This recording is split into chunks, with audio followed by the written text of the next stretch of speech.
In this presentation, I'm going to share 5 tips for creating and running your first membership site.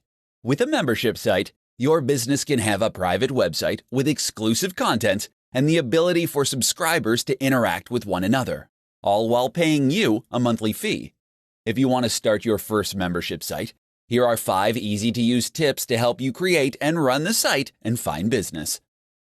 Tip number 1. Start before you believe you're ready. When it comes to creating and running your first membership site, you'll never be completely ready, but you'll want to start anyway. If you are unsure whether or not you have enough to offer, you can start with a ridiculously low membership fee and let your charter members know that you will be testing your idea on them and that you would love to hear their thoughts and feedback. Tip number 2. Learn from sites you belong to. If you belong to any membership sites, then you can learn from what they've done. Maybe they offer monthly seminars and monthly Q&A calls. If there are things on the membership site that you don't like, ask yourself what you would do differently.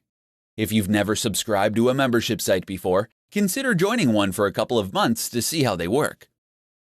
Tip number 3. Interact and engage with customers. Members will have a much stronger incentive to join if they know that they will have access to you. This could mean offering live webinars and seminars where members can ask you questions, forums where you post regularly, or a private Facebook group where you chat with your members. Tip number 4. Run group challenges and events. If you've provided a ton of great content, but your members don't seem to be engaging with the content, you may want to consider running a group challenge or event. Many people find it easier to stay motivated and on track when working within a group. The events don't need to be big to get people involved.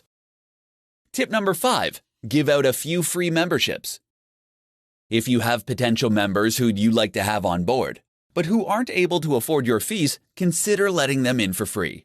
They might be people who leave thoughtful comments on your blog regularly or tweet your posts. These kinds of people are often your greatest fans.